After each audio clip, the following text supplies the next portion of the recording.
Thank you so much for joining us in our second ADA webinar. My name is Katie Dawson and I work at the UL system, and I'm super excited to have some of our amazing colleagues with us.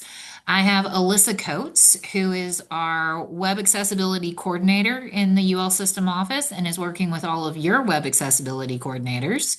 We have Meredith King here from University of New Orleans.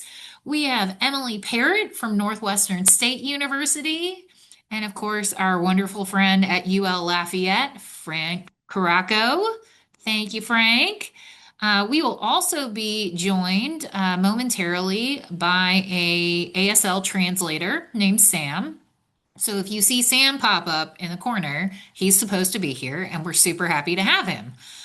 All right, everyone. So I'm going to turn the program over. If you have questions, pop them in the Q&A. If you have any comments, you can feel free to put them in the chat. We'll be monitoring that. And Alyssa, take the show away.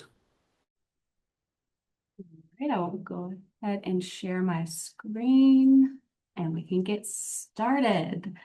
So hello everyone, and thank you for joining us today. Like Katie mentioned, my name is Alyssa Coates and I work for the University of Louisiana System as the Web Accessibility Coordinator. We're excited to welcome you to our second session in our Accessibility Essentials series. And today we're just going to be building on what we talked about during our last session as we continue working toward being more inclusive and digitally accessible across our campuses. So, all right, with a little quick look at what we're going to be covering today. First, we're going to be talking about what we mean by media. Then we'll touch on ADA and WCAG guidelines that set the standards for accessibility in multimedia.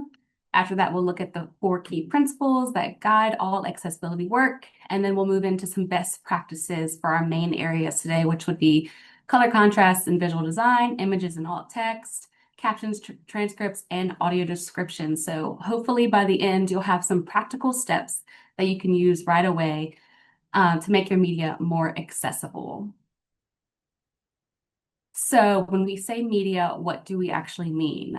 Documents accessibility focuses on text-based content, making sure screen readers can understand and interpret it. Media accessibility takes that a step further. It's about making sure audio and visual content, like videos, animations, and recordings, can be seen, heard, and used in an equivalent way. Media is usually time-based on sensory dependent, meaning motion, sound, or visuals all play a role. So for example, if it moves, timing might matter. If it has sound, we need text alternatives like captions or transcripts. And if it shows something visually important, a description might need to be added. And if it uses a player or buttons, those controls have to be keyboard accessible too. So the goal here is to make sure everything and everyone can be accessed and understood the same content, no matter how it's presented. When we talk about media, we're referring to much more than just videos. Images fall under this category. That would be a static photo, GIFs, animated graphics, and those are included in your LMS pages or course materials. Video content includes recorded lectures, lab demonstration tutorials, teaching materials, and recordings from things like Zoom and Teams. Audio content like podcasts, interviews, or audio-based assignments also count as media and must be accessible. And there's also interactive media such as storylines, VR, AR experiences, and simulations that need to be accessible. Essentially, if a student needs to watch, listen, or control playback, it's considered media for ADA and WCAG compliance. Keeping that in mind, it helps us design and share content that's accessible to everyone from the start. So a little bit of backstory. We did a lot of this in our last session, but I'll go ahead and say it again, like we discussed. These are the first is the ADA Title II, which requires equal access to digital communication for everyone. That means everyone we post or publish online has to be usable by people with disabilities. Section 508, which applies to federally funded entities, which is us, ensures their digital systems meet accessibility requirements.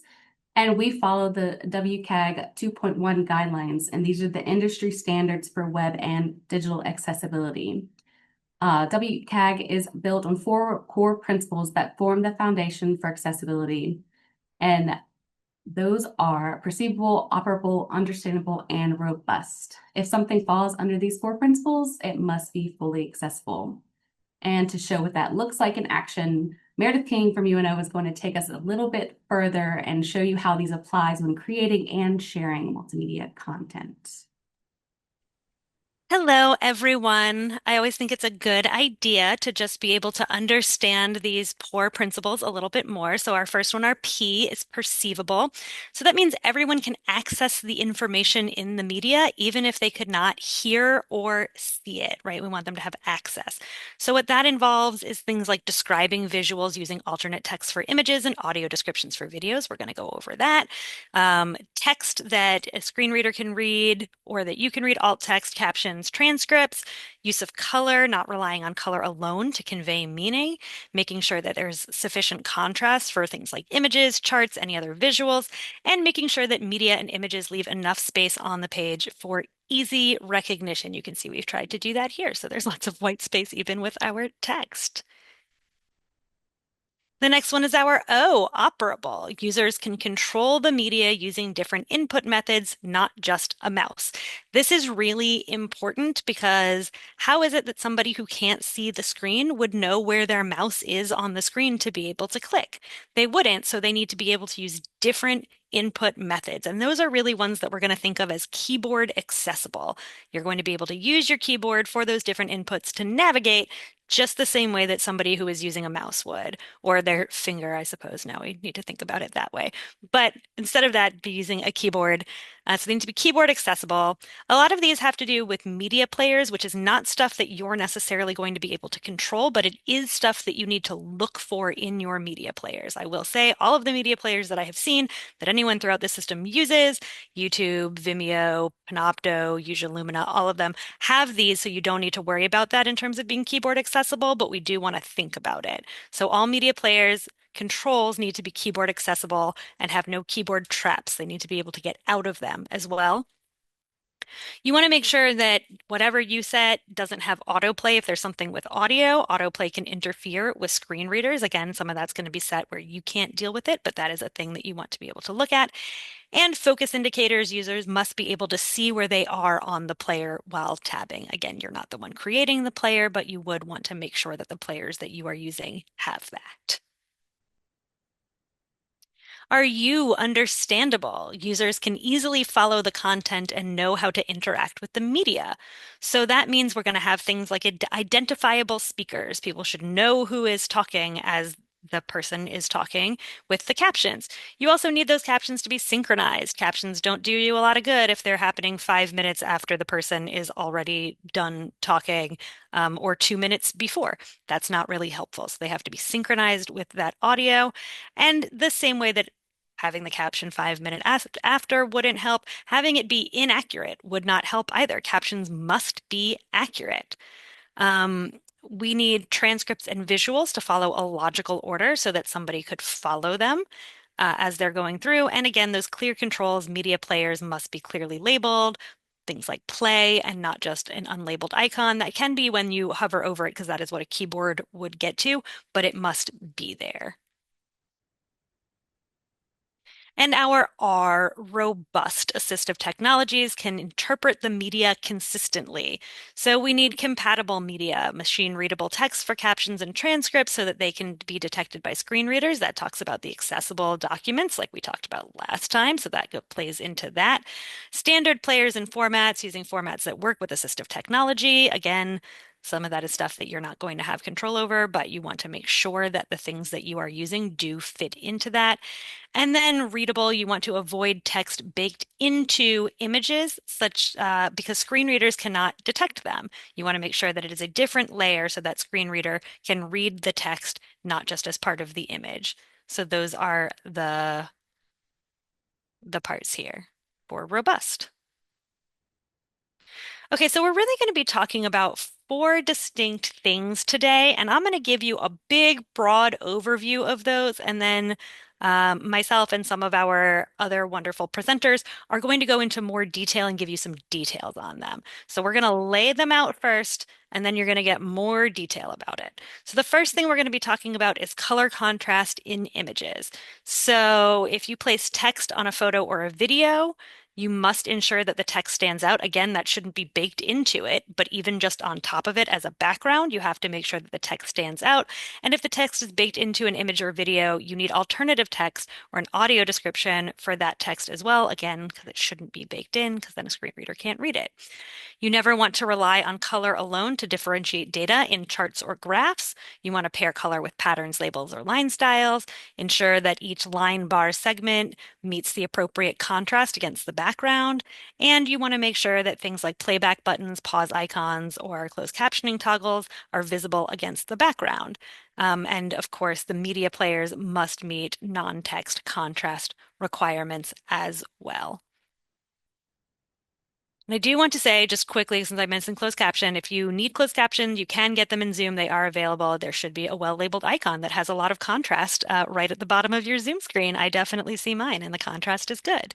Why color contrast matters. Good contrast can ensure that people with low vision can read and interpret the information, that users with color blindness can differentiate the elements, that if you're in bright lighting, you can still see the content. I know I've tried to read things off my iPad in the sun and had a terrible time of it. So we want to make sure that that's going to be easier. And then charts, diagrams, and images remain understandable to everyone. Poor contrast is one of the most common accessibility failures in documents on your pages and videos and in lecture slides. It's a really, really easy thing to miss, especially when you're trying to use color to be interesting or fun or creative. So it's something that you definitely need to pay attention to. Okay, so the next thing we'll go over is alternative text for images. So alt text or alternative text, a short written description that conveys the purpose and meaning of an image to users who can't see it. It is required for all informative or functional images in accessible media and digital content. It is required to have alt text on everything. A screen reader reads the alt text aloud, allowing users to understand what the image communicates. Images that do not communicate meaning can be marked as decorative, and we'll go over what that means later.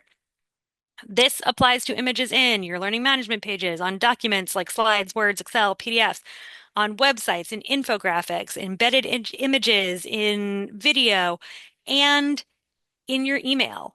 If you're sending an email and there's an image in your email, it has to have alt text. All of that stuff needs alt text for your images.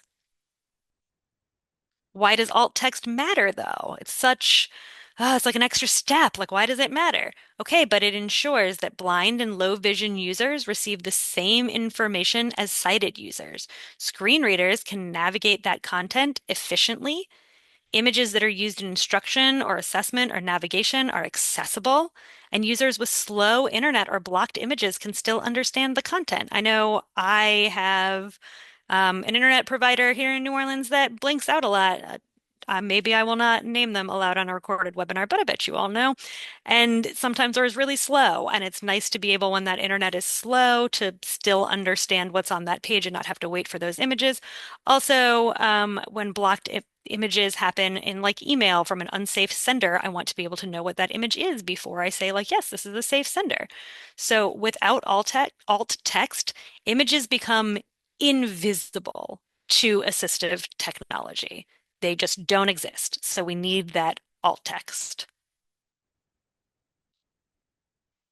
Let's talk about captions. Captions are synchronized on-screen text that represent all meaningful audio content in a video. So that includes things like spoken dialogue, speaker identification when it's needed, meaningful sound effects like laughter or door slams, or important background audio cues like dramatic music. Captions are designed to be read while the video plays and must be timed to match the audio. They must be. Why do captions matter? Captions ensure equal access for deaf or hard of hearing users, English language learners, learners in noisy environments or in environments where they can't have sound, so they're silent environments, and anyone who benefits from reading along. I am definitely one of those people, right? I can't hear without my words. It's always a thing that I am saying to my husband while we're watching television. So I'm one of those people who likes to have them, and it creates equal access for me even though I am not somebody who is deaf or hard of hearing. When are captions required? Captions are not optional for accessible video content. They are required for accessible video content. So they're required for all pre-recorded video with any sort of sound. And they are required for live media. Again, you may have noted that we have pointed out that captions are available here, even though this is live media. So they are available. And that is the requirement. What are transcripts then if we've gone over captions? So transcripts, they are text documents that include all spoken words and meaningful sounds from audio or video. They can include brief visual descriptions when needed, but unlike captions, a transcript is not synchronized with the media. It does not happen as you are watching along. It is something that is just like a static piece of text. Why do transcripts matter then? So transcripts provide access for our deaf, hard of hearing, or deaf blind users, screen reader users, learners who want to search, highlight, or annotate, users with low bandwidth or no audio video playback, or students who prefer to read instead of watch. But when are they required? If there is pre-recorded audio only, you can think about that like a podcast where there wouldn't be a place to put captions, so you need a transcript for that. And it is strongly recommended for all video, even though captions cover those synchronized needs, but it is highly recommended. And our final thing that we will be going over in more detail in just a moment is audio descriptions. Audio descriptions, sometimes called video descriptions or AD, are narrated descriptions of key visual information in a video. So audio descriptions communicate things like actions, movements, gestures, any on-screen text or titles. If the scene changes or settings change or there's important visual context that's going on, if there's a change in facial expression or important spatial expression or a visual tone, or if there are diagrams, charts, or visual demonstrations. So if a sighted viewer needs the visual information to understand the content, an audio description provides that same access non-visually, auditorially, non-visually. And then why audio descriptions matter. So without audio descriptions, all of these learners miss content that sighted viewers take for granted. Any input that you are getting from just watching the screen that you're having that isn't even necessarily something that you are registering. It's just happening in the background for you. Someone who has vision problems is not going to be able to get that same input, and we need to find a way to give them that same contextual input when it's important. So audio descriptions ensure full access for blind and low vision learners, deaf-blind users when those are paired with transcripts, screen reader users viewing videos, anyone listening without the screen visible. It's going to provide access for all of them. And when are audio descriptions required? In video, when visuals are essential to meaning, they are required. If visual information is teaching something, showing steps, or conveying data, you must have audio descriptions. And Frank is going to go much more into detail about this in just a little bit.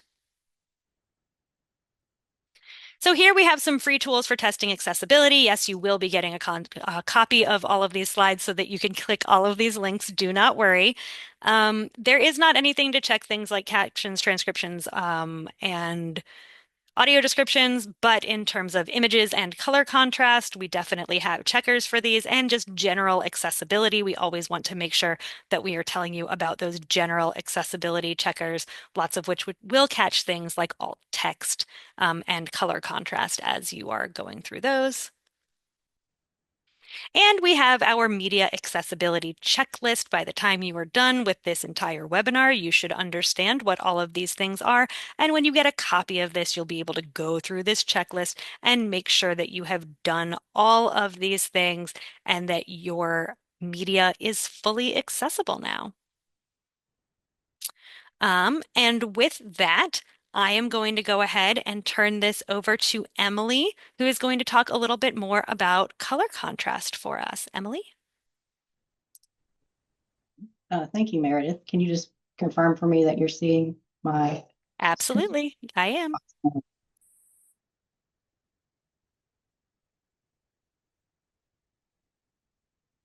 All right. So, like Meredith said, we're going to talk a little bit about color and contrast. And one thing that we need to consider when we are building our presentations, building our slides, is that color blindness is actually very common. Color blindness affects about 1 in 12 men and about 1 in 200 women. The most common type of color blindness is red-green colorblind. And someone who is red-green colorblind will be confusing colors that have elements of red and green in them.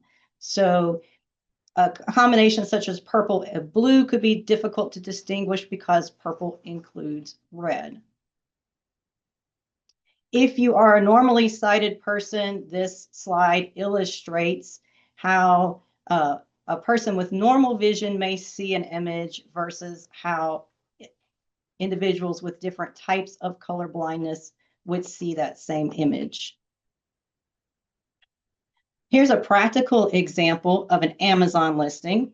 Again, if you are normally sighted, then on the left-hand side, it will be obvious to you that the third color on the top is green and the fourth color is red. But if you look on the right-hand side, you can see that it is very difficult to distinguish between those two colors for a colorblind person. Now, if you've been on Amazon, you will know that the way around that when you are shopping, if you mouse over a color, it also pops up the name of the color on the screen. So that is an example of an alternative presentation of information as an accessibility option. You want to avoid some of these specific color combinations of things if you're trying to distinguish between two elements in your graphics, such as green, red, green and brown, blue and purple, green and yellow. On the right-hand side of this slide, you would see how a colorblind person would perceive those two colors. And you can see that it is just very difficult to distinguish between the two. The WCAG standard for color contrast is that for most text and images, you want a contrast ratio of at least 4.5 to 1. If your text is large scale, which is defined as a minimum of 18 point or 14 point if your text is bold, you can go with a contrast ratio minimum of 3 to 1. And for graphs and charts, the rule is 3 to 1 contrast. Now, what is contrast? What contrast means literally, it is a measure of difference in brightness between two colors. It's been mathematically calculated. An example, if your contrast is 1 to 1, you have the same color in the foreground and the background. The highest possible color contrast ratio you could achieve is 21 to 1. And in most cases, if you are working in a document, your accessibility checker will flag text with poor contrast and prompt you to adjust colors. You could also use contrast checkers such as WebAIM. And this is an example of what using a WebAIM color contrast checker would look like. And there are others. They all work very similarly. So you see here on the right-hand side of this slide, I have a picture. There are two colors. This green was with the hex value in this that's listed here, and then that against white. In this case, the contrast ratio is 3.04 to 1. And so underneath that, it will literally tell me if this is going to fail or pass on my document or in my design. And so you can see here that under WCAG standards for normal text, these two colors would not be a good contrast. I need to pick another color. If I am using large text, I could get away with it.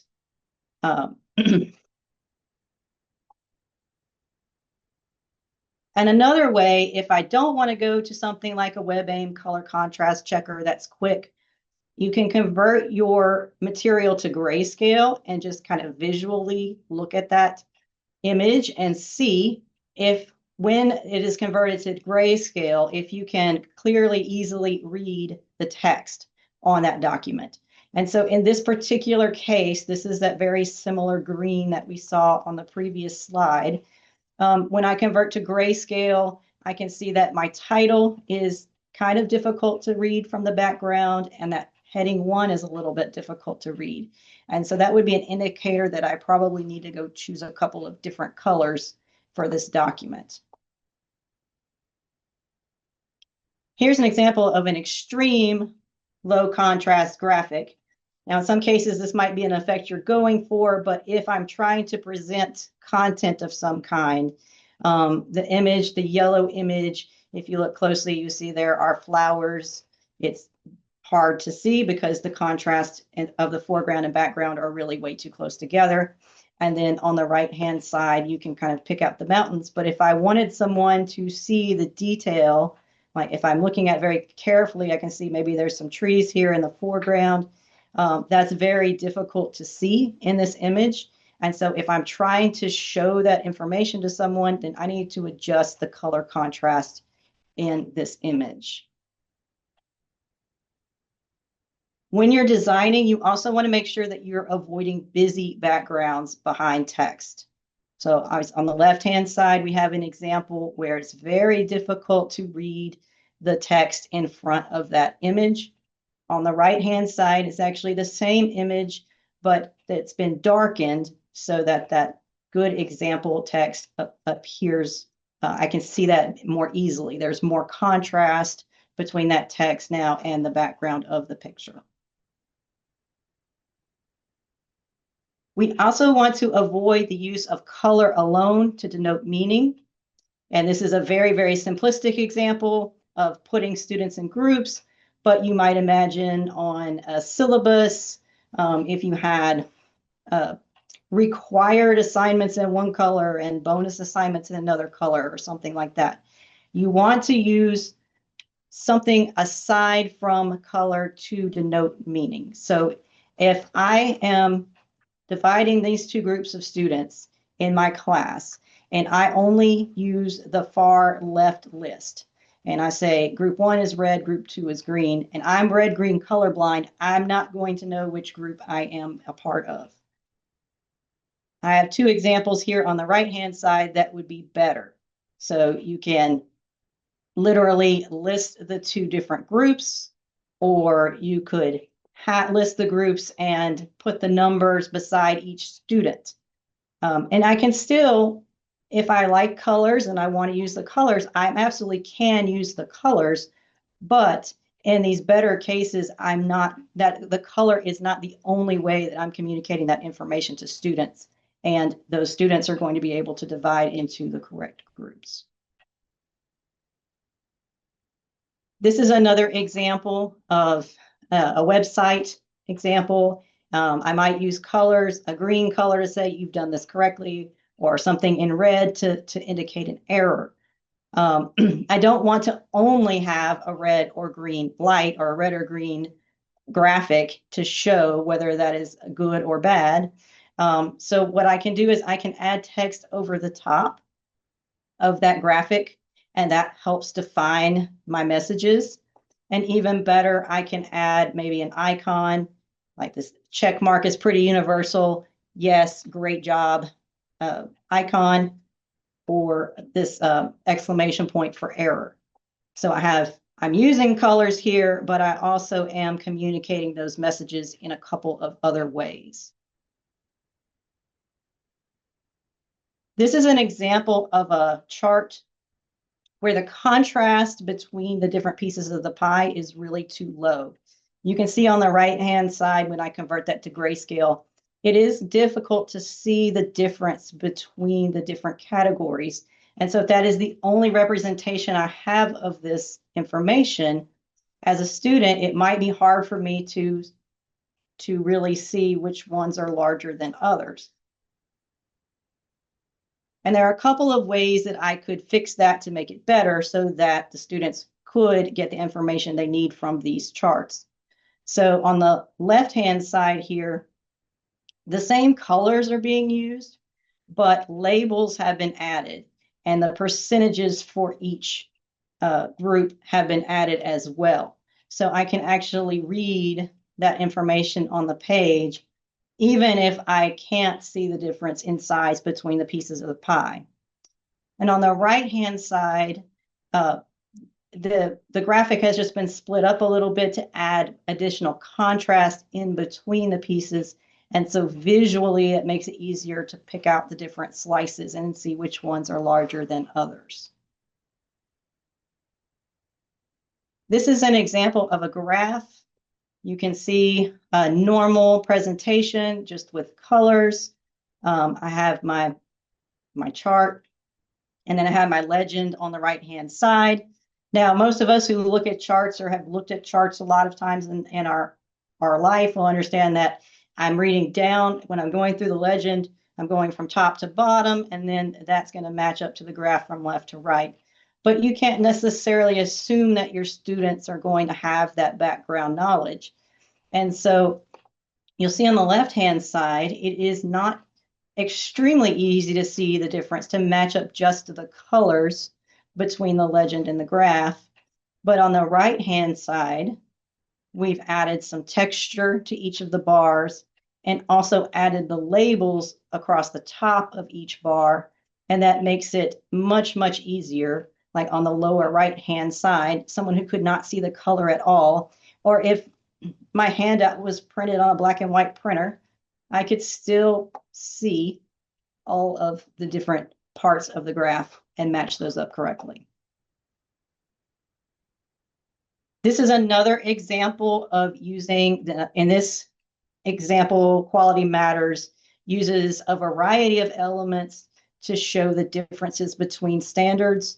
There's some color, but then there's also different shapes and different fonts. So they use bold, for example, to indicate alignment standards.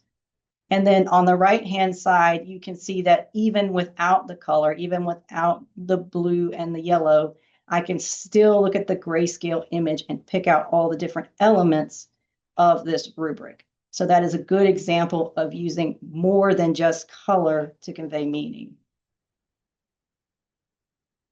We have some additional color and design rules resources that will be available in the PowerPoint that you're going to receive after this workshop. So with that, I'm going to turn this back over to Meredith to talk about alternate text. It's me again, here to talk about alt text. So let me pull that up. And now hopefully you are seeing my screen. I'm pretty confident that you are.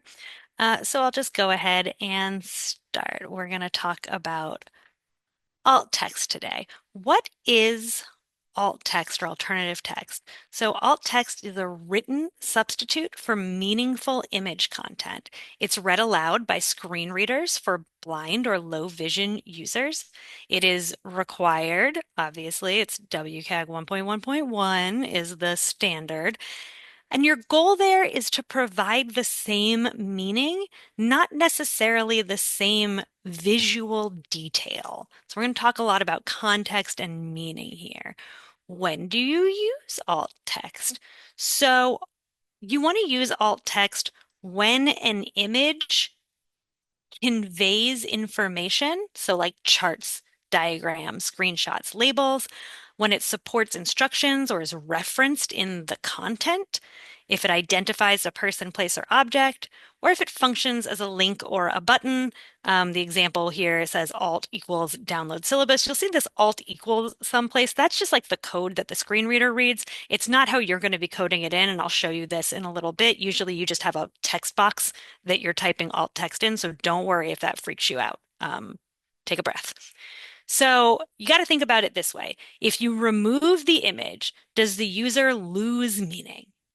If yes, alt text is absolutely required. If they're going to be missing something by taking away that image, then you have to use alt text. Okay, so if we got to use it, then we got to think about how we're writing good alt text. What does that mean? I got to tell you, in accessibility circles, there is a lot of discussion about what writing good alt text actually means and how you do it. This is what I have put together based on one, sort of some practical best advice, and two, a lot of times what you are going to be able to fit into those text boxes that I was discussing in a lot of these programs. So you want to be concise and specific. You want to aim for around 125 characters or like 1 to 2 sentences. And again, some of those boxes will tell you that you are doing it wrong and your alt text is bad in your accessibility checker if you have written a lot more. You want to focus on purpose, not appearance. Don't start with image of or picture of. The screen reader knows that is an image or a picture. So you don't need to start with image of or picture of. You just want your alt text. And again, you're trying to keep it short. So you want that space. Be conservative with your language. And again, you want to describe the meaning, the important parts, not necessarily the style, unless the style is part of the importance or the meaning. Let's go through an example. So here we have some alt text that we might use for this particular image. And this alt text says, the image of a blue bar chart with 3 tall bars. In chat, can anyone tell me what is wrong with this?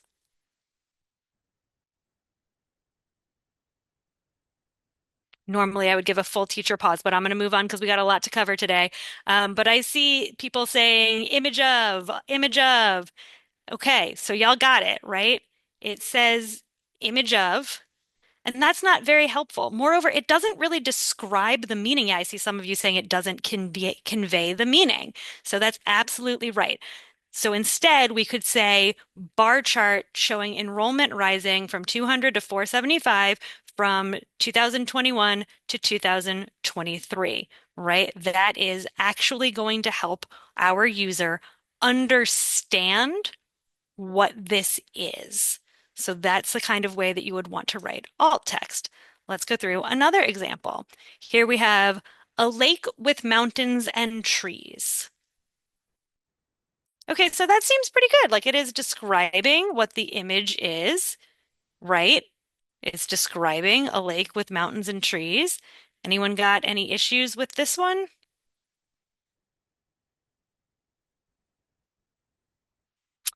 Okay, so no context or purpose, right? Depending on what our context or purpose is, and we will get into that in just a moment, we can think about this in terms of more description, right? So I see a bunch of them in chat, people doing great jobs of more description. And as you can see here, our more description says snowy mountains glow at sunrise above a still lake and dark evergreens as pink clouds drift across a clear, peaceful sky. And that's a much better description of what this image is, and it gets to the heart of what this is. And again, depending on context, which we'll talk about, might change it. And also, you'll notice this is still like a little guy. This still fits inside those guidelines that we were talking about. So just you can be detailed, but it doesn't necessarily have to be super, super long. But what if I need it to be long? You say. I hear you screaming through your computers. I too also need images and descriptions to be long sometimes, right? Sometimes alt text isn't enough and you need a long description. So for complex visuals like infographics or maps or detailed charts, you're going to give that short alt text. And then you're going to give the long description somewhere else. You're going to be able to reference it. So those can go in some surrounding text, right? Figure A, and in your alt text, you would say this is figure A. Figure A shows blah, blah, blah, blah, blah, blah, blah. Right? A big thing on a figure caption, if you have room on that figure caption for a longer description, or even on a separate or linked page or within an accordion, if you're in your LMS and that is an option for you, or on your website, that is an option for you. So you can do that longer text, right? You're just going to put it somewhere else. And that way you can stick to that short text for your alt text as the screen reader goes through and reference that you have longer text somewhere else. Really, really helpful for things like graphs and charts where you really need to get into detail.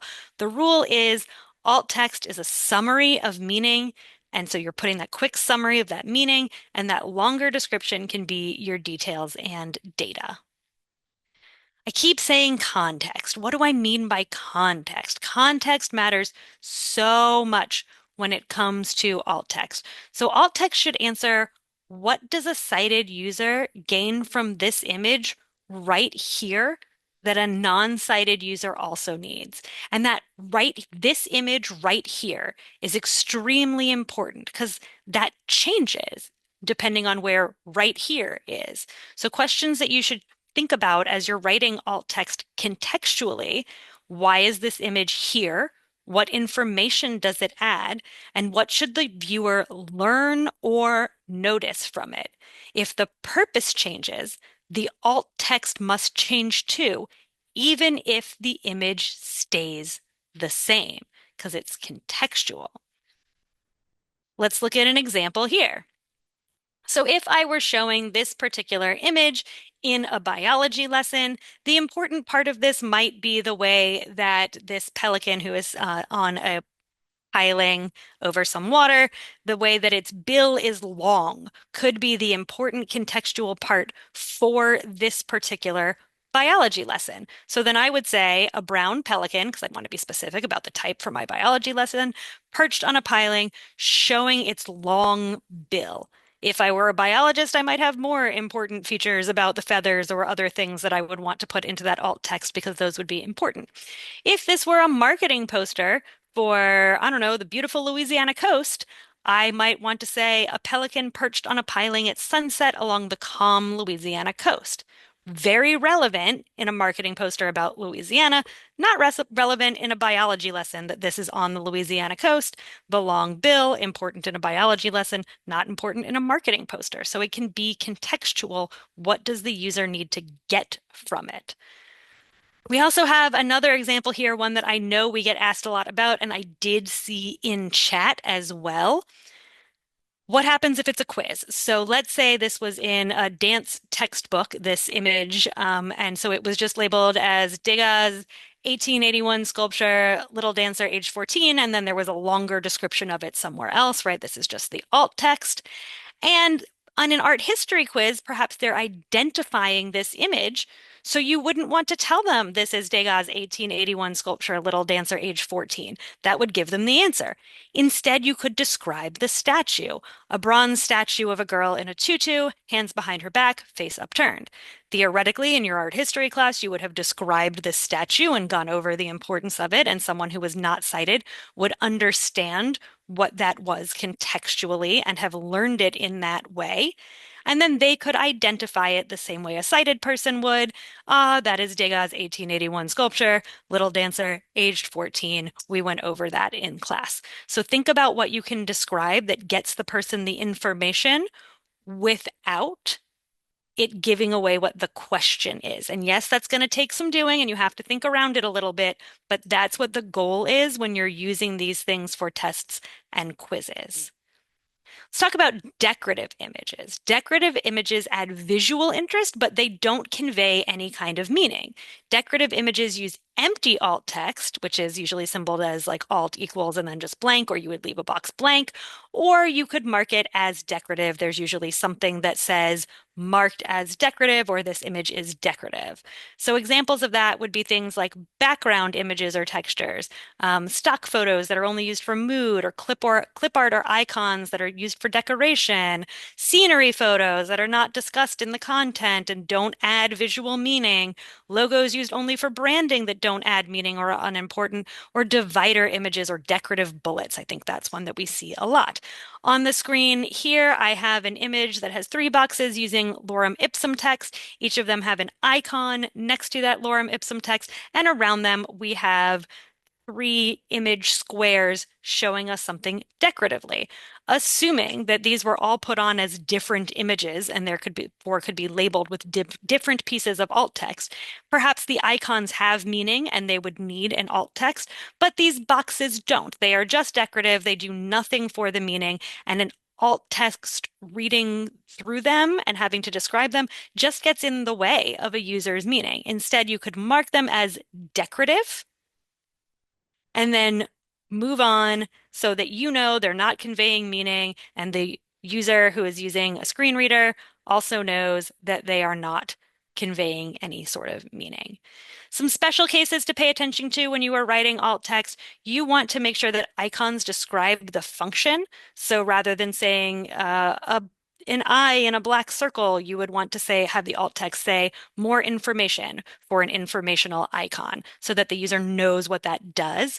A screenshot, which I don't have here because they're very long, but you want to, again, contextually explain what matters, not every pixel. A screenshot of ULL's Moodle with chapter 3 expanded in the menu or whatever, right? You'd want to make sure that you're doing it that way. Logos, you want to identify the organization or logo. So here we have the University of New Orleans logo. I wouldn't describe uh, UNO's logo that is a circle with blue and Jackson Square and the St. Louis Cathedral. I don't need to do that. UNO's logo is perfectly fine. And text in images, obviously you have to repeat the visible text in the alt text because again, we don't want that baked in text in an image, or we need the alt text to be exactly what that text is. Let's talk about automated alt text, which I see some of you talking about in the chat. So we're definitely covering that. Don't worry. Many platforms, Microsoft, Google, can use AI to guess a short description for an image, right? That is a starting point, not a finish line. You always need to check auto-generated alt text. When auto alt sometimes gets it right is places like simple literal photos that are used for light illustration, or non-critical visuals where a small error wouldn't affect learning, or it doesn't need like a deep description, or decorative images that you're going to mark as decorative anyways. And it's perfectly fine that the alt text did it. But it's never going to be enough in instructional images that are tied to outcomes, like identify beam stress points, right? Or charts, graphs, infographics that require a main takeaway and also often that longer description or data summary. Those screenshots that we were talking about, but you're not going to describe the individual pixels, but you need to describe the key action of the screenshot. Lots of times an AI is not going to know that. Or obviously those functional icons and links that have to describe the action as well, not necessarily the symbol, such as download syllabus. And for the record, you remember that screenshot or that image of the lake that we showed you, that all of you said that alt text is not descriptive enough? The alt text that I used before we got the more descriptive one is the auto-generated alt text. That was exactly what that was. And I purposefully used that so that you would see that it's not that great. A great starting point, but always something that you are going to need to check and make sure that it is going in conveying the meaning that you want contextually and that it is as descriptive as you need it to be. Okay, so we went over all of this. That's all great, but how do I even make the alt text? Where do I go for the alt text? Okay, so just about any program where you are putting in an image, you can either click, double click, or right click, control click, command click, depending on your particular type of input and computer on the images, and an alt text box is going to pop up, or a menu that will show you how to get to alt text is going to pop up. So all the way on the left here, we are telling you that on an image, you would right click in Word, and that's going to be the same in just about any Microsoft program. In Google Docs, you're going to right click on the image, and you'll also get that same sort of menu that allows you to choose alt text. And then I have an LMS example here in Canvas. You just click on the image, and then you'll see image options that will open up a little side text with an alt text box that then you can type into and click done. That one will tell you if you have gone over the number of characters that it wants you to do. I don't have an image from Moodle here, but I am pretty certain that in most versions of Moodle, you double click on the image to find something similar. So that is not 100% all the time, but in most versions of Moodle, that is true. So now you can put your alt text in. Our key takeaways, if it has meaning, you have to describe it. That's basically it. If it's decorative, hide it. Context always matters. Keep that alt text short and purpose focused, and then use your long descriptions elsewhere for complex images. That is our information about alt text. Okay, I'm also going to do captions and transcripts. That's also me, so you get to stick with me. Let's talk about those a little bit. What are captions? On-screen synchronized text of a speech and meaningful sound. So those enable real-time comprehension while you are watching. Those include dialogue, speaker identification when it's unclear, meaningful sound effects like laughter or door slams or like background noise. One of my favorite ones that I love is when you'll see captions say um, things like background chatter or like inaccessible information or chatter or whatever. I've lost the word right now, of course, because of course I have. But I love it when it tells you that because what you get from that information is that this room is not silent. And that is important information. The people speaking on the screen are not in a silent room. If you were just watching it and only saw people in the background, you wouldn't know that they are murmuring or making noises. So that's the kind of context that you are giving when you have those captions that describe sound. Captions are required for both pre-recorded and live videos. They're required even if you did not create the video. So if you are showing students a movie or a pre-made YouTube video, you must make sure that those have captions. You are responsible for making sure that those have captions, and you should not show ones that do not have captions. Captions are equivalent viewing experiences for people who need them. So they are an absolute must. What are transcripts then, if those are captions? So transcripts are text alternatives for media content. They contain all the spoken words and sound cues. They're not synchronized, so they can be read independently. They're only required for pre-recorded video. Sorry, or for they're only required for pre-recorded audio only or video only presentations or information. So think about if you have a podcast, like I've said, there's no place for captions to be. You're like listening to it in your car. You wouldn't be reading captions anyway. So then you would need um, a transcript for that information. Or if it's video only, where there is no sound in the video, not even a little bit, you would want a transcript that is describing what is going on because there's nothing for captions to synchronize with there for audio. Those support screen readers, deafblind access, low bandwidth situations, and people who like to study, search, and take notes afterwards. I love being able to go through a transcript and read through it rather than rewatching a whole video just to find the important information. So key idea here is that transcripts are flexible and they provide study-friendly access, not just accessible content for people who might need it because of ability. Let's go over captions versus transcripts just to make sure that we got it. So the format of captions, it's on-screen text and transcripts are standalone text. Captions sync with audio. Transcripts do not sync with audio. And captions are best for watching and transcripts are best for reviewing. So that is going to be your different. Your rule of thumb, captions are during the playback for a video with synced audio. Transcripts are before or after playback or during playback with audio that does not have video. So, when do you use captions versus transcripts? Again, I think I've gone over this, but I really want to make sure that everyone is clear.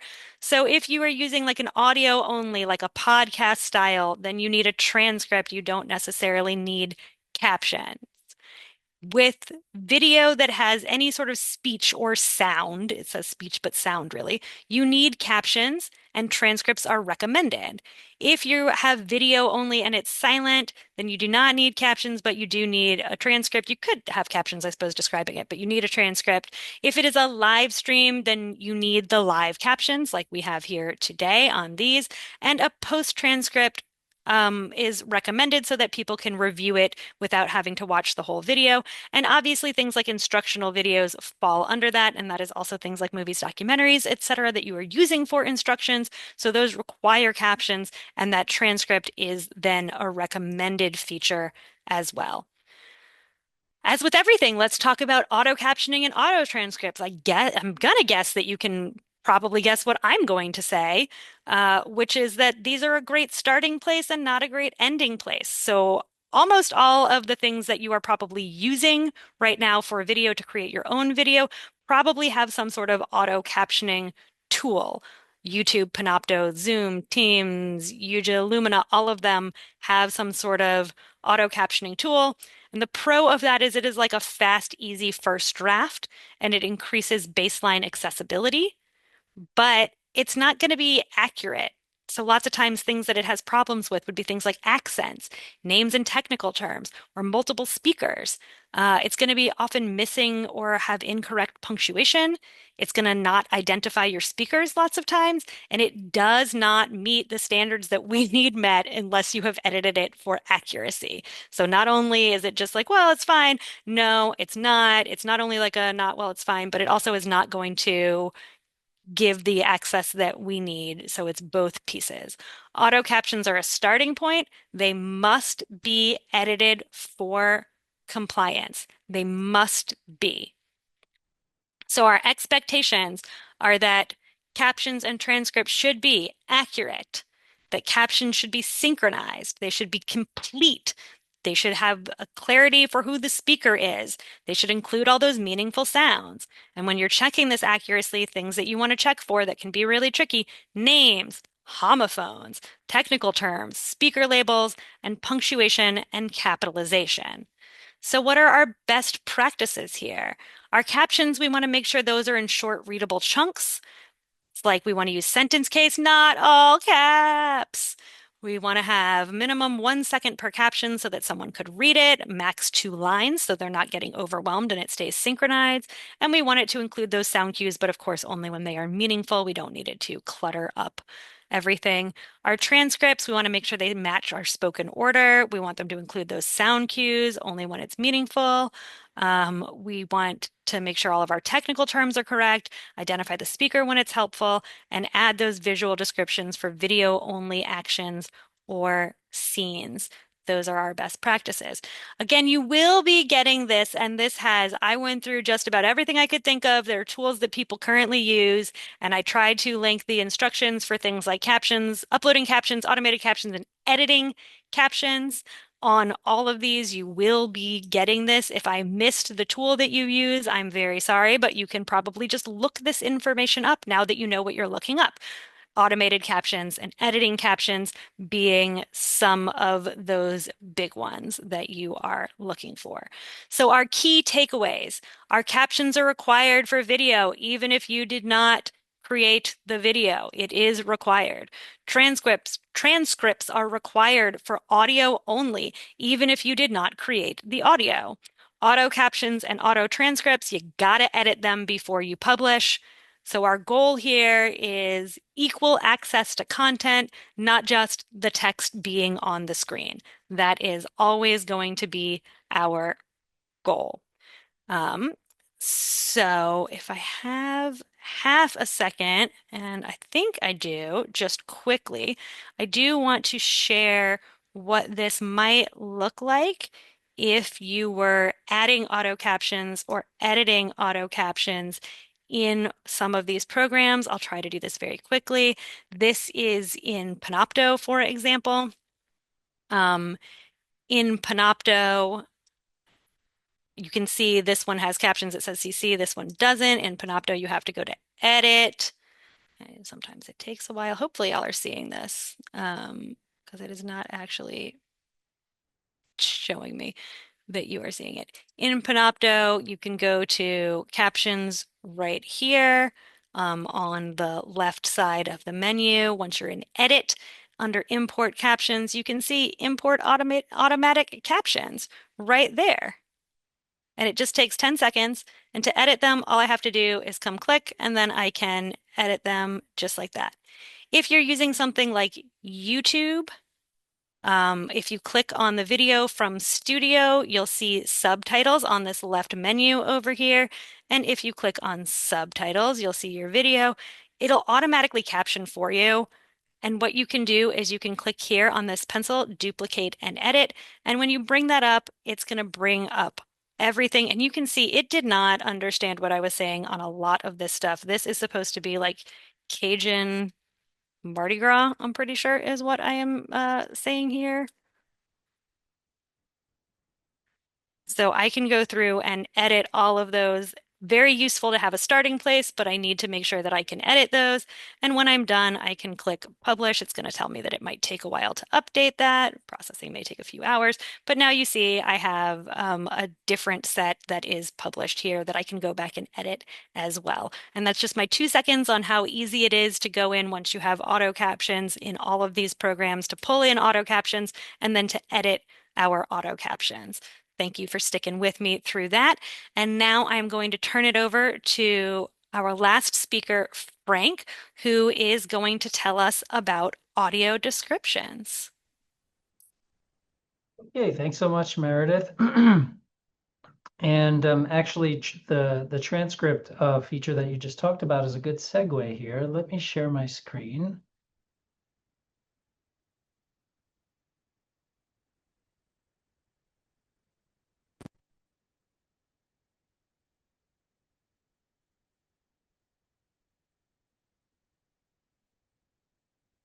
Okay, so I'm going to talk about audio descriptions made easy, or at least I'm going to try to make this easy. One of the things that's difficult about audio descriptions is the name. What I've found is that when people hear this phrase, they have many different interpretations of what it is. So this is my quick attempt to define it. So what is an audio description? It is an audible, right? You can hear it, description of visual material, things that you see with your eye. And I find that the best way to understand an audio description is what happens when there is not an audio description.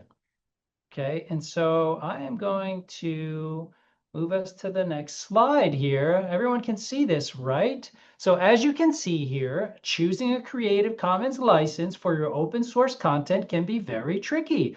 However, the choose your license diagram that you can clearly see here in this image uses a clever railroad theme to visually represent how to select an appropriate license for your work.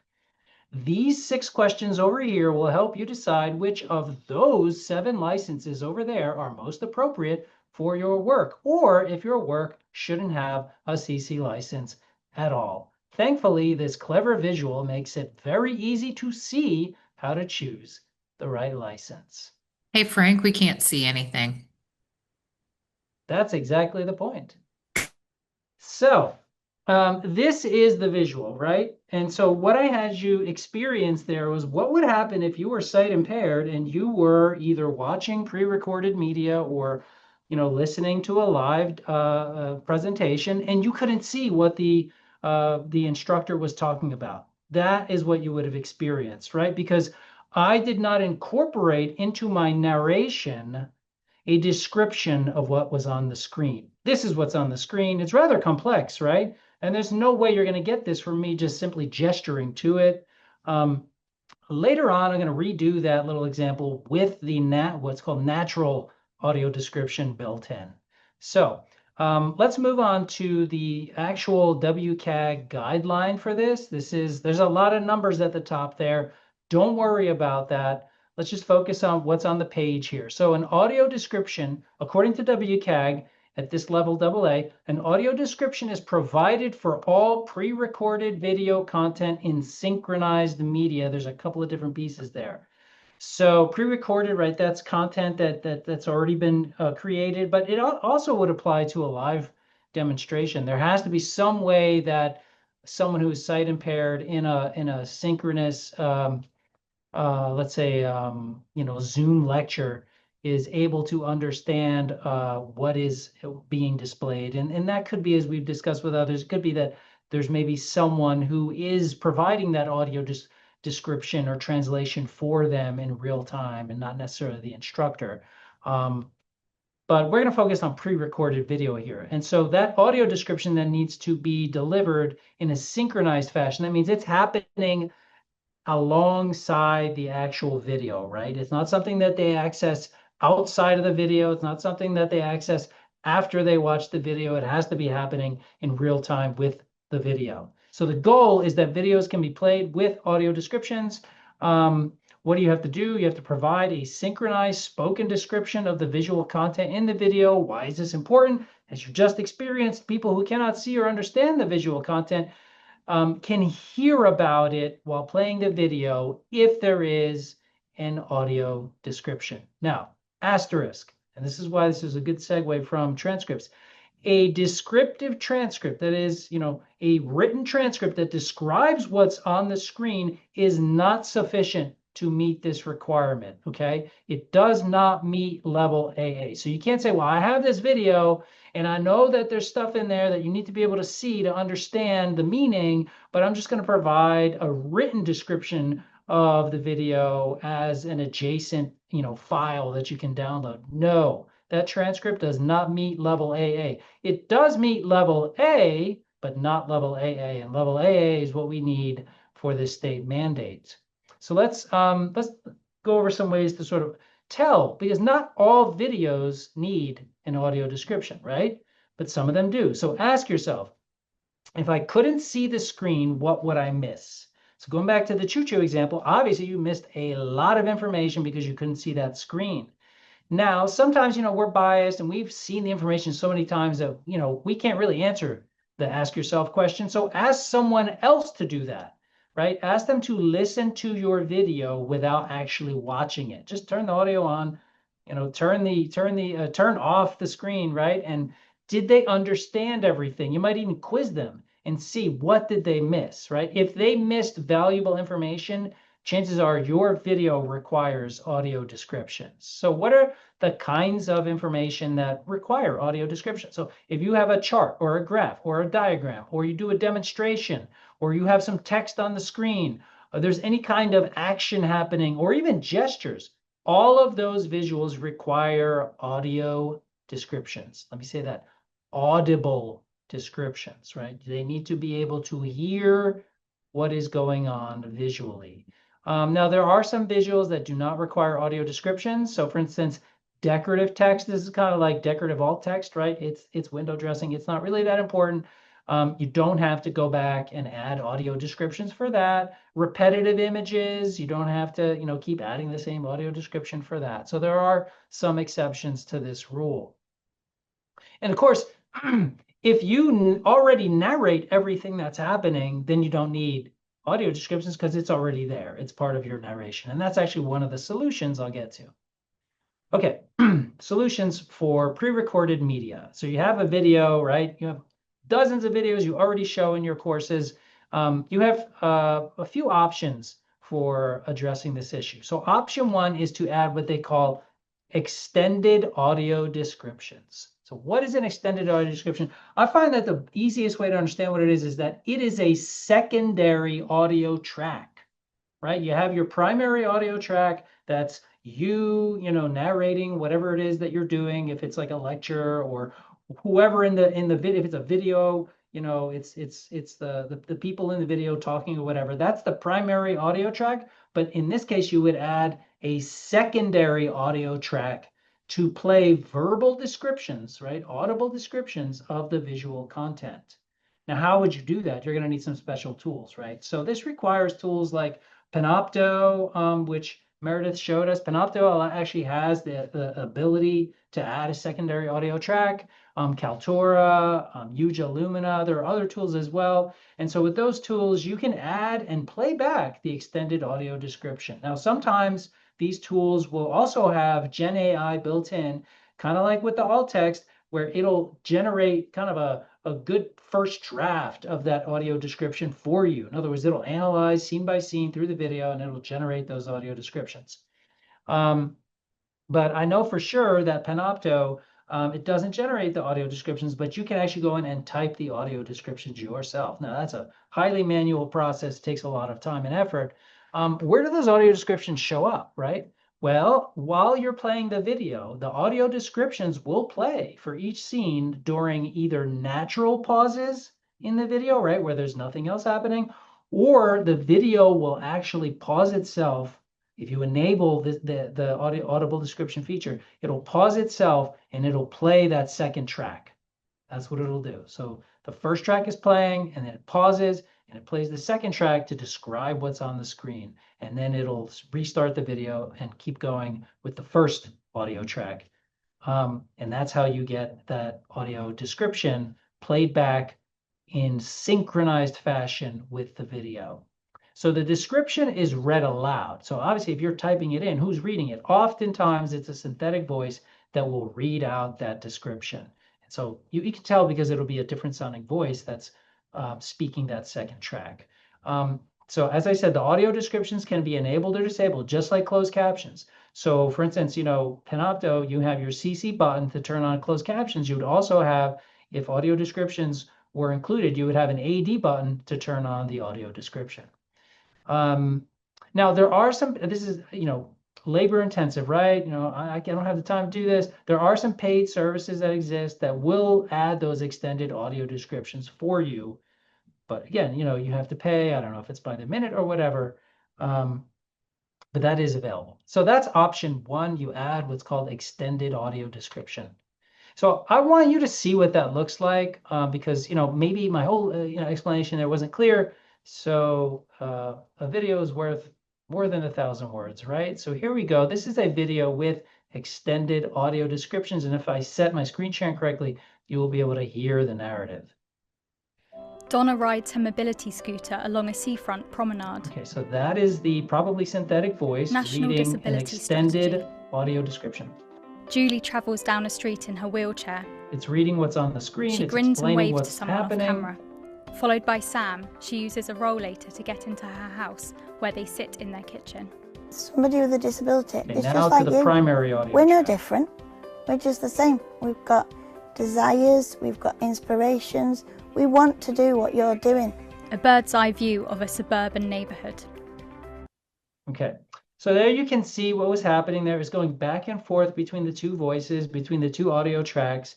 One was the primary audio track with the characters featured in the video, and the other one was the secondary audio track with a probably synthetic voice describing what's happening, the bird's eye view of the camera, the words on the screen, et cetera, et cetera.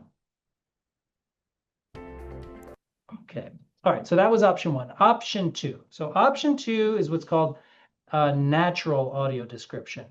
So a natural audio description is what happens when the description of the visual material is actually baked into part of the main audio track, right? It's just one audio track.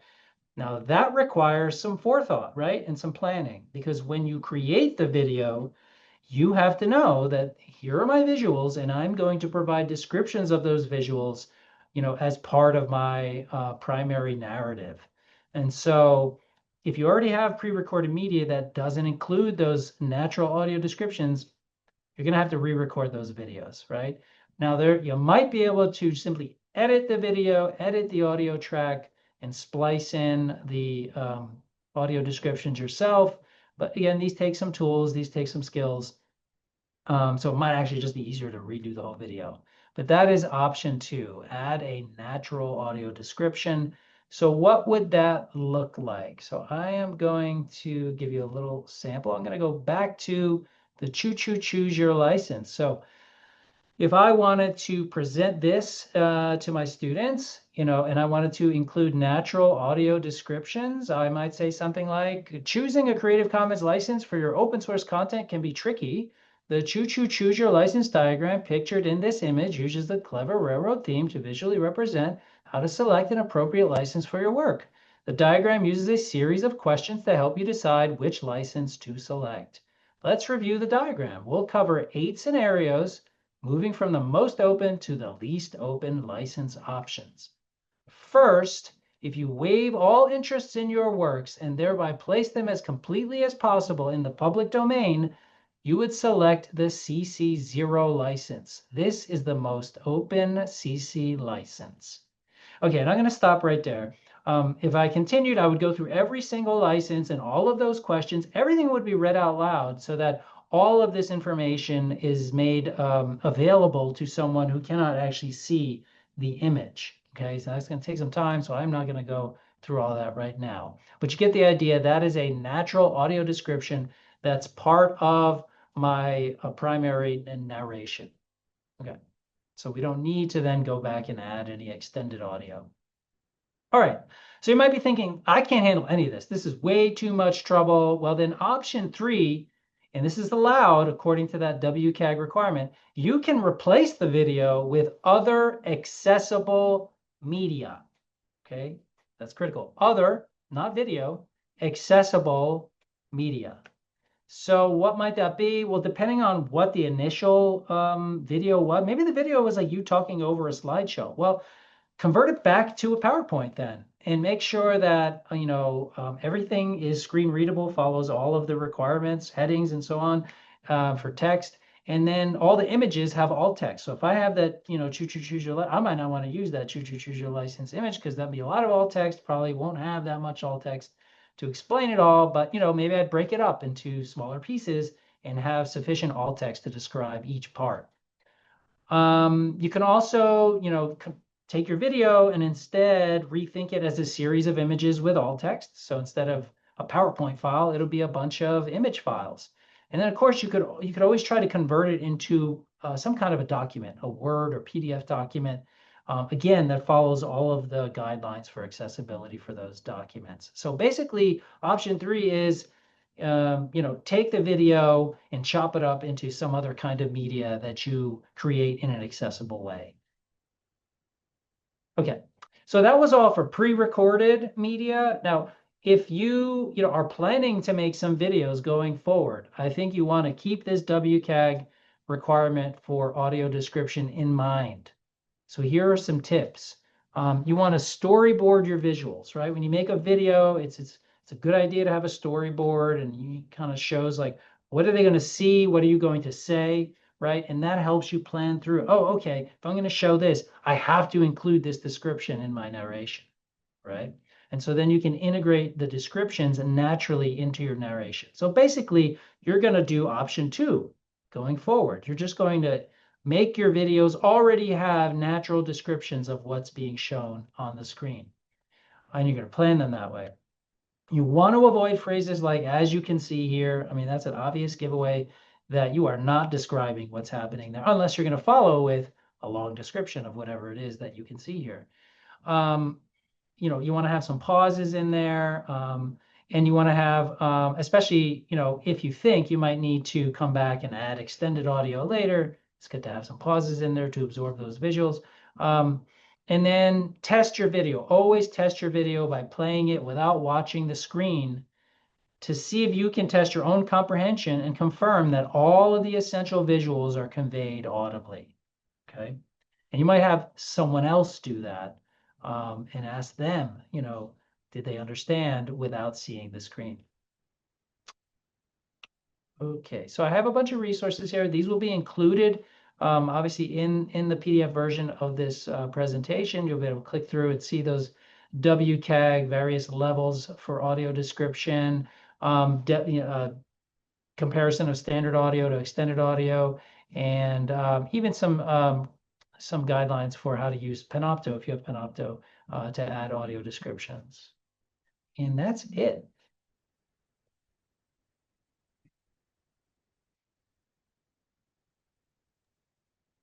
Woo! That was a lot of information, y'all, but you did a great, great job. Um, I do see that we have a few questions in both the chat and the Q&A. So I'm going to start with the question in the Q&A because there's only one, and I'm going to have to scroll for the chat. But Wendy asks, are there any apps or conversion options to outline images? In education, we sometimes use an image to brainstorm and describe the images taken away. Image takes away the creativity. For example, a paper copy might be traced with hot glue to raise the image. I'm thinking about the psychology images, that one could see multiple images, etc. What do you say, panel? So I tend to say if there are discipline specific things, go look and see if there are some people in your discipline who have done this already.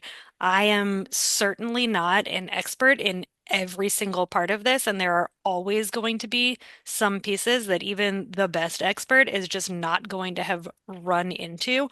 I will be fully honest, this is not an issue that I had thought about.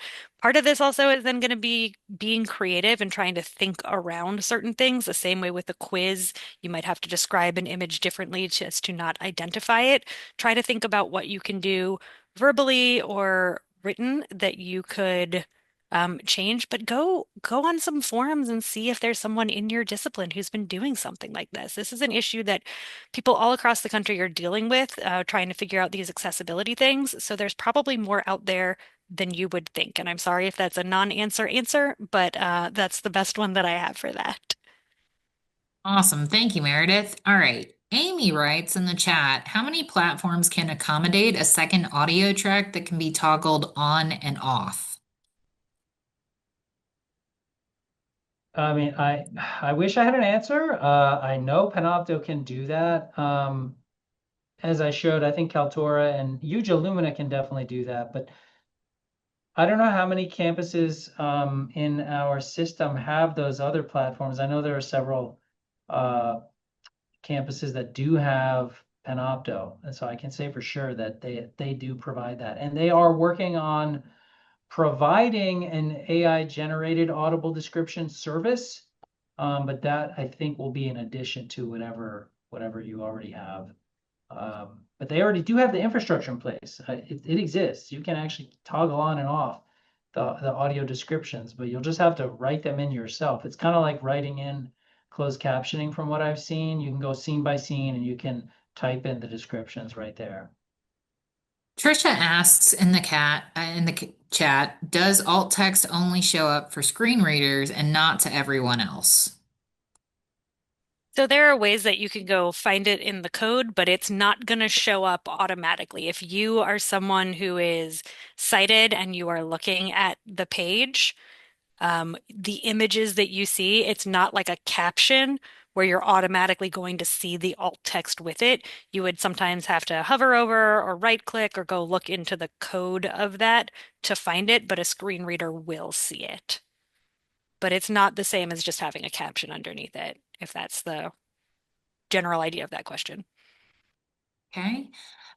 Lisa asks, what if images are used for testing? The student has to identify the structure in the image or the gait impairment in a video. So I hope we covered that with our discussion of how you can describe around it, describe key features, and make sure that you're still um, using alt text. If there's something that you're really having a hard time getting around and you can't figure out how you would do that, go to your accessibility coordinator on your campus, especially if it is for testing. This is a whole chunk of their job is making sure that students are accommodated. So they may have solutions. They may say, you have to give an alternate question. I'm just riffing, that may not be what they say. Or they might have some other solution entirely. But that, when it involves a student like that in a specific quiz, that's going to be the time when you really want to go get your Office of Accessibility involved. Uh, Brianna asks, how does an instructor with hearing loss add audio description? It's a good question. That is a good question. My guess would be that that would be where your Office of Accessibility might be able to help you in creating some instructional materials. But it's a great question, and if you find a better answer to it, we would love to know. The So tool, I'm actually going to say, oh, go ahead, Emily. the tools that use synthetic voice, you type in your text, you type in the text that you want to use for that audio description.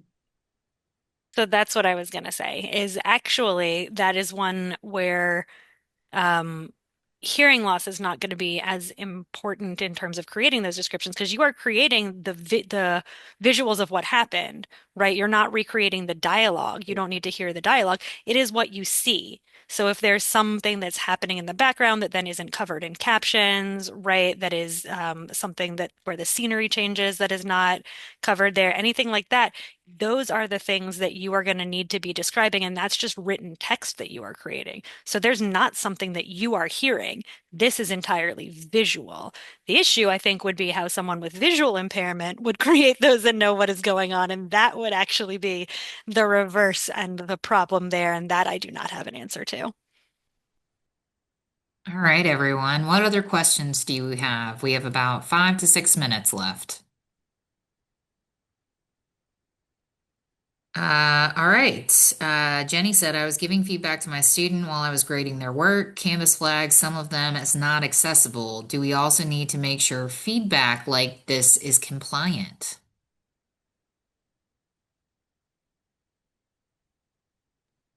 100%. Yes.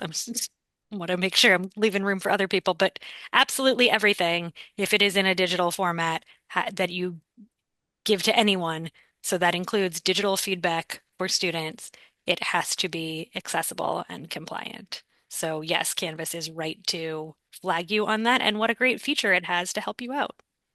All right, we have two more questions in the question and answers. Lori said, in my math lectures course, I use typed partial lecture notes, which are accessible, but in lecture, I write on the screen to complete the problems live. Then I post the written lecture notes after class because students have requested it. However, these wouldn't be accessible without detailed alt text. A short description wouldn't be possible. I could type completed lecture notes that are accessible, but science students usually don't like these because they have said it's easier to follow handwritten work. Based on these requirements, I can't just post both though, correct? I would think that's two different versions of like written work. I think that would be okay. I think that would be okay. I tend to agree with Emily. Frank, Meredith, Alyssa? I'm trying to think through all the pieces of how you do this. You post your written lecture notes, but those wouldn't be accessible, which is true if you mean you mean handwritten lecture notes, I'm guessing, then those would not be accessible. There are some softwares that can take things like handwriting and turn those into text. And so that Mhm. might be something to look at. And then obviously you would have to check that for accuracy, but that might be a way to do it. Again, some of this is just going to be creative problem solving and trying to think about things in new pathways and new workflows to try to get them to work. Because I understand what you're saying about not wanting to take that away from your students who like that piece. So thinking about what you can be doing that gets that piece to them as well is going to be where you're going to have to think about that. And I know a lot of these seem like non-answers because these are complicated problems, right? So there isn't something easy where I can say, yep, you just take a picture of it and put it up and then it's on them. Or, yeah, you have to write out 5,000 detailed pages. Sometimes it's in between a lot of the times. And so that's sort of where we are. If I have better information, I will always help y'all with better information. If there are new guidelines that come out, I'll always help those. And again, looking up discipline specific stuff, looking up saying, hey, what do people who do a lot of handwritten in class things do to make that accessible if you post that online? Someone might have that answer or at least a good starting place. Thank you. Ebony asks, are there any ADA trainings available to become certified in ADA compliance?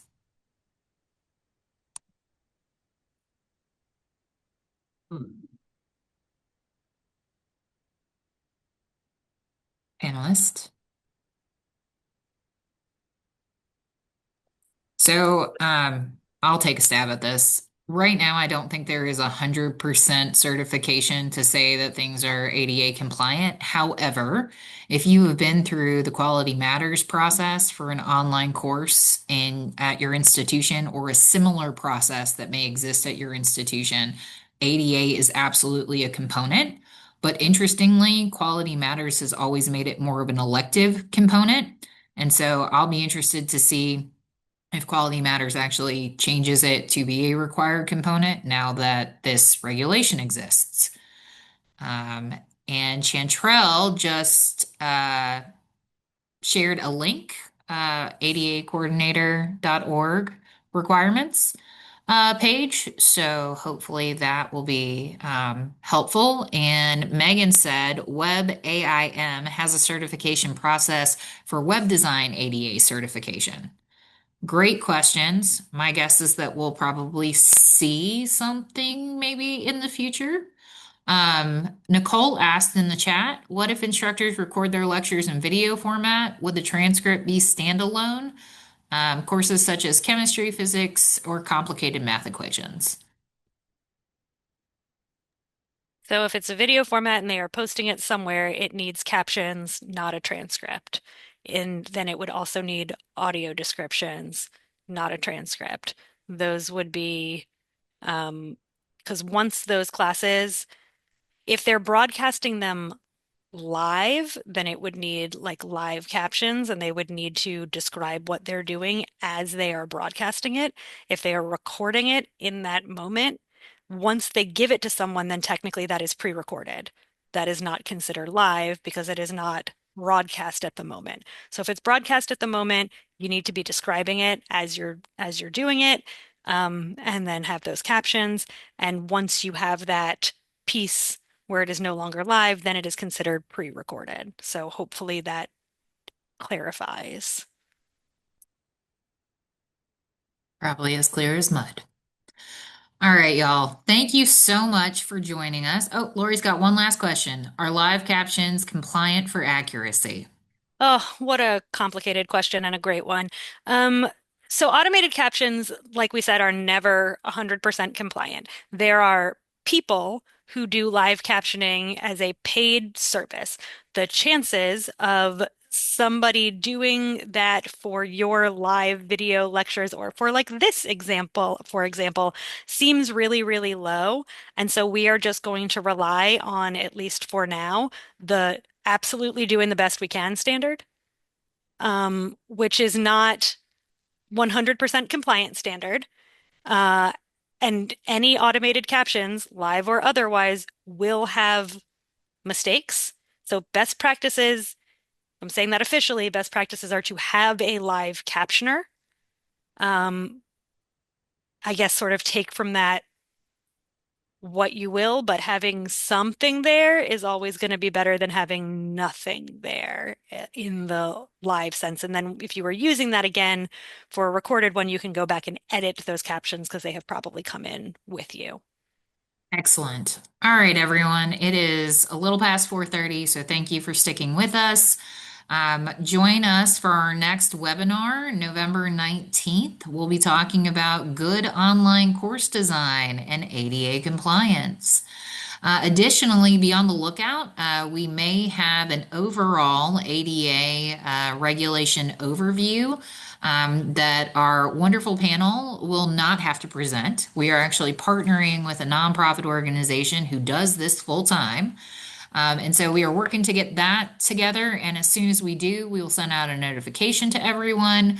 The last thing I want to leave you with is to be thinking, just as we are doing this for ourselves and thinking about how this impacts the classes that we teach, we also have to think about how we're sharing these best practices with our students. Because if any of you are encouraging peer-reviewed work, they also have to be ADA compliant. So, good times, lots of conversations ahead. But thank you for joining us today. Hope you have a good rest of your week, and we'll see you soon. Bye, everyone.